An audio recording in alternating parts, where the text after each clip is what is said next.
Salut à tous les amis, très heureux de vous retrouver sur ma chaîne, c'est Chris. Jusqu'ici sur la chaîne, on a vu des outils simples comme Shutup ou Optimizer qui permettent d'améliorer la confidentialité de Windows en quelques clics sans prise de tête. Aujourd'hui, je te montre Privacy Sexy, un outil différent, plus complet qui permet d'aller encore plus loin dans les réglages de confidentialité, contrairement au logiciel classique. Privacy Sexy fonctionne à partir de scripts générés automatiquement, ce qui permet d'appliquer rapidement plusieurs réglages Windows sans devoir tout faire à la main. Dans cette vidéo, je vais te montrer comment l'utiliser correctement, quoi sélectionner et surtout comment améliorer la confidentialité de Windows sans casser le système.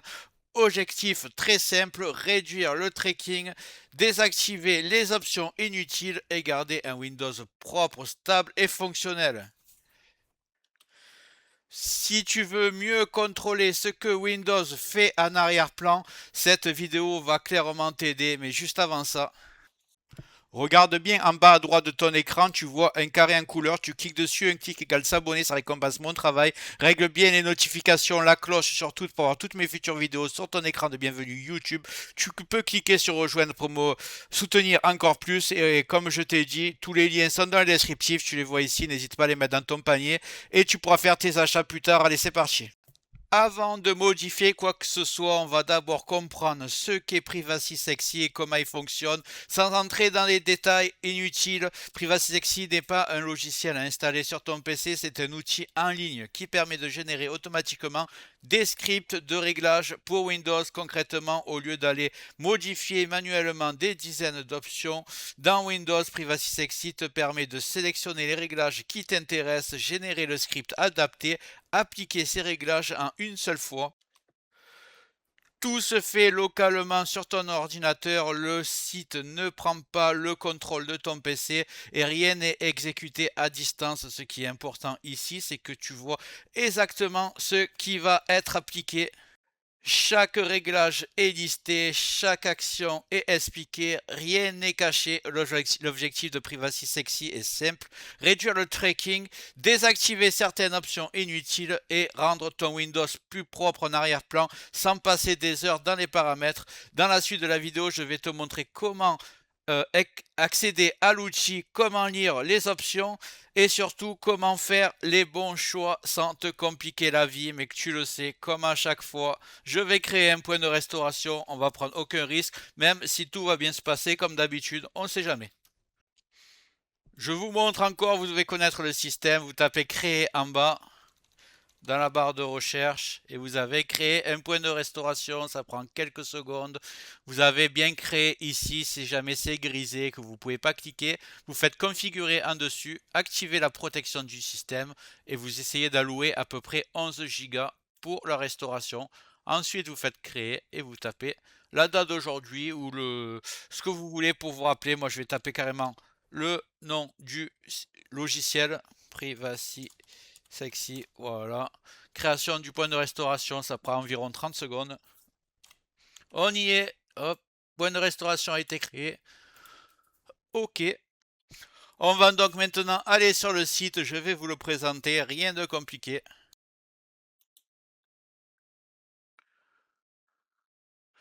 Je vais ouvrir mon navigateur, je vais taper Privacy Sexy. Comme d'habitude, le lien sera dans le descriptif. Et on est sur le bon site ici. Vous voyez, il y a 909 scripts déjà tout prêts, donc c'est vraiment un site qu'on le connaît qui est vraiment excellent. Là, vous avez macOS, Windows, Linux. Nous, on est sur Windows, normalement vous aussi. C'est en anglais, mais c'est facile de se repérer. Il suffit de suivre ce que je vais faire, mais on va essayer quand même. Si vous avez l'option ici de traduire, on va essayer de traduire. Je ne sais pas si ça va marcher. On va voir anglais, langue cible, français. Et voilà, on a tout en français. C'est parfait. J'espère que pour vous aussi, sinon vous suivez simplement ce que je vais faire. On arrive sur une interface très simple mais qui peut sembler chargée au premier regard. En réalité, tout est organisé de façon logique.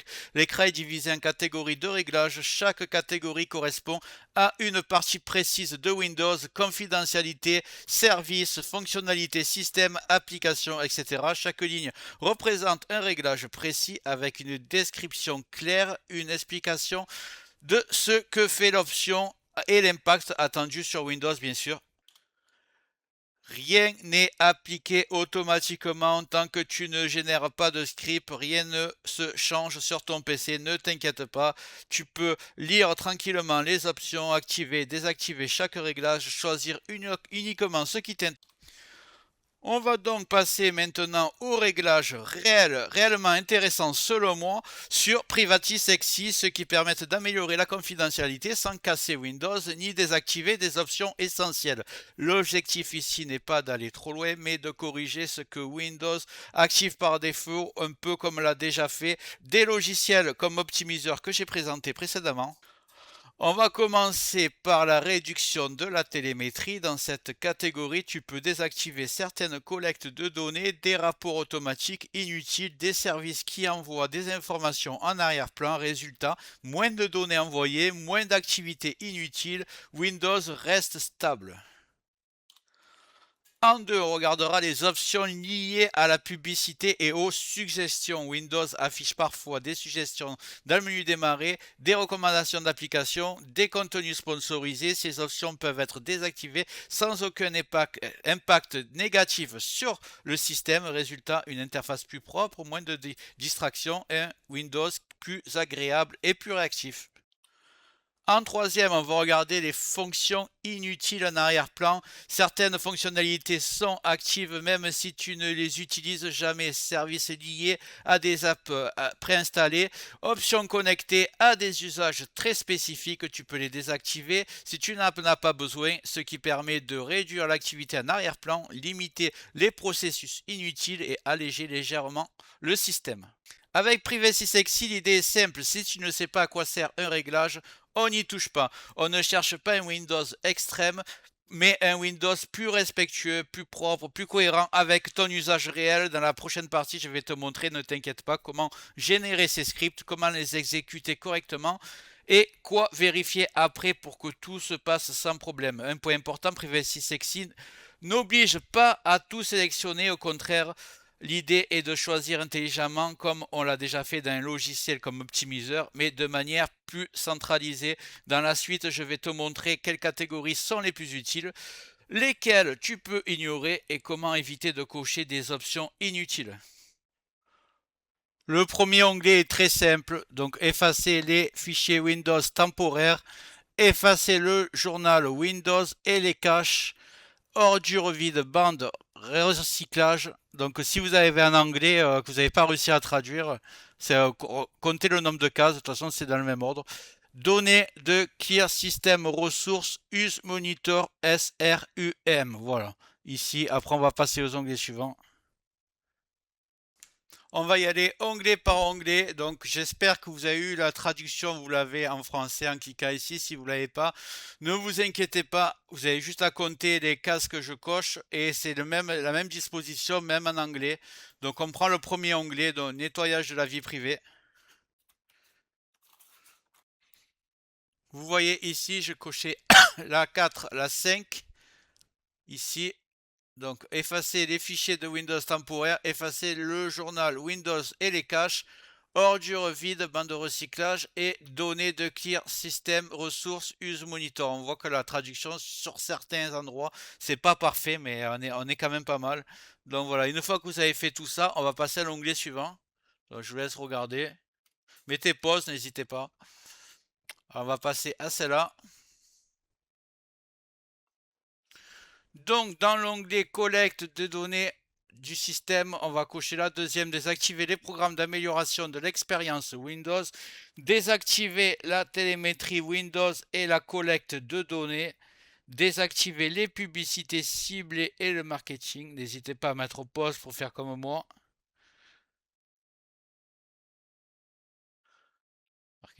Désactiver la reconnaissance vocale basée sur le cloud. désactiver la collection de feedback Windows, désactiver la collecte de données de texte et d'écriture manuscrite, désactiver le suivi du lancement de l'application cache les applications les plus utilisées. Et on sera bon pour ce deuxième onglet. Dans le troisième,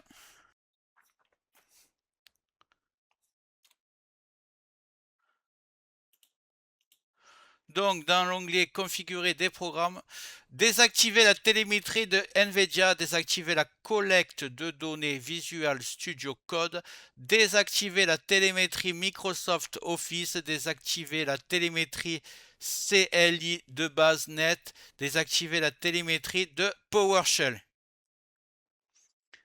Dans l'onglet sécurité, améliorer la sécurité du réseau, permettre la protection contre Meltdown et Spectre, activer la prévention de l'exécution des données DEP, activer la protection d'écrasement d'exception structurée COP, activer la sécurité contre les attaques PowerShell 2.0. Donc tu as bloqué les hôtes, on est bien dans l'onglet bloquer les hôtes de suivi, donc bloquer les hôtes de rapport du crash Windows, bloquer les hôtes de rapport d'erreur Windows, bloquer la télémétrie et les hôtes d'expérience utilisateur, bloquer les annonces Spotlight et les hôtes de suggestion. On va passer à confidentialité et la sécurité.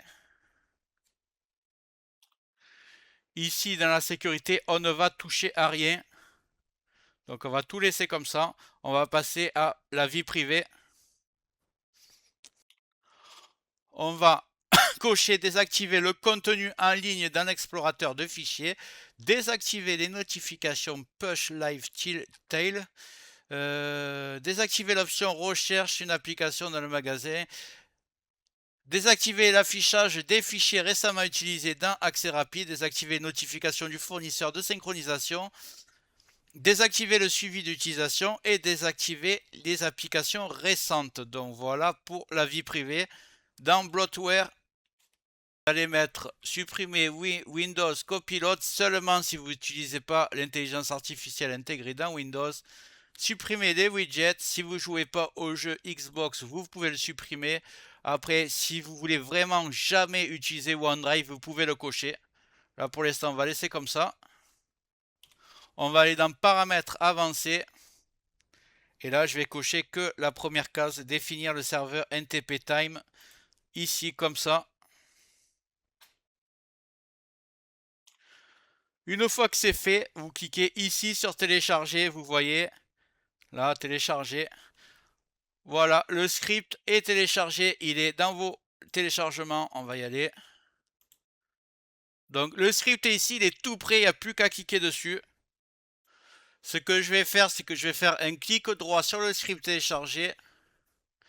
Exécuter en tant qu'administrateur. Vous le voyez ici. Je vais cliquer dessus. Je vais faire exécuter. Alors j'espère que ça ne va pas me fermer mon logiciel de capture d'écran. On va laisser, voilà, il est en train de travailler. Le script est en train de s'appliquer.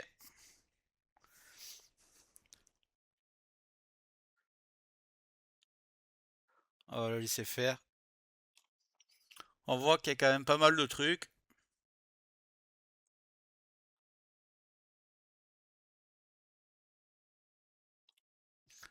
C'est en train de désactiver les services de télémétrie.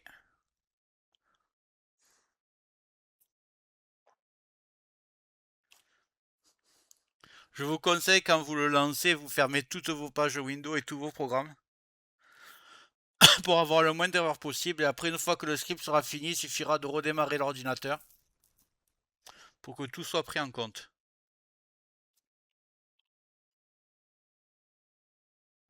Là, on me demande, est-ce que NVIDIA, je veux bien supprimer la télémétrie de NVIDIA. Ça, c'est la collecte de données. Oui, je mets désinstaller.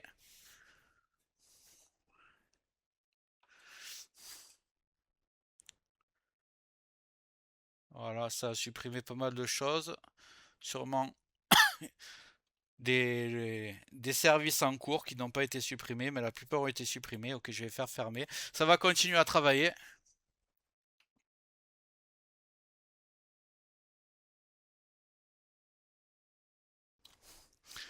La commande s'est terminée correctement, appuyez sur une touche pour continuer. Ouais, ils disent pas combien d'erreurs il y a eu. Je pense que le mieux, ça serait de le lancer juste au démarrage de Windows, ou alors encore mieux un mode sans échec pour ceux qui savent qu'elles veulent le faire. Mais là, en tout cas, ça a énormément travaillé. Donc il y aura beaucoup moins de collecte de données de télémétrie. Ça a bien pris 15 minutes au moins. Vous me direz pour vous si ça a marché aussi. Donc je vais cliquer sur continuer. Voilà, ça s'est fermé. Donc là, à partir de ce moment-là, j'ai juste à redémarrer l'ordinateur pour que tout soit appliqué. Je précise que cette action est à faire une seule fois, à moins que vous restaurez le système un jour, mais c'est à faire qu'une seule fois, donc ne faites pas ça tous les mois, c'est pas un logiciel de nettoyage, c'est un logiciel qui désactive les services de télémétrie ou les autres services complètement inutiles, donc une fois qu'ils sont désactivés, ça sert plus à rien de le relancer. À moins que vous voulez toucher à des réglages, mais voilà, les réglages que je vous ai envoyés, c'est vraiment du soft. Donc là, vous avez le principal qui est enlevé. Donc n'allez pas tenter le diable en cochant n'importe quoi. Restez soft. J'espère que cette vidéo vous a plu. Si c'est le cas, vous mettez un like, vous mettez un commentaire et avant de partir, j'espère que la vidéo t'a plu. Si c'est le cas, tu mets un like, tu peux mettre un commentaire, le carré en couleur en bas à droite, tu peux cliquer dessus si tu n'es pas encore abonné. Tu mets les notifications surtout pour ne rien rater de mes futures vidéos et n'hésite pas à regarder le descriptif de la vidéo, les super affaires Amazon. Chaque achat, tu mets ça dans ton panier, tu achètes quand tu veux. Chaque achat ne te coûtera pas plus cher et soutient le développement de ma chaîne. Je te remercie, je te dis à très bientôt.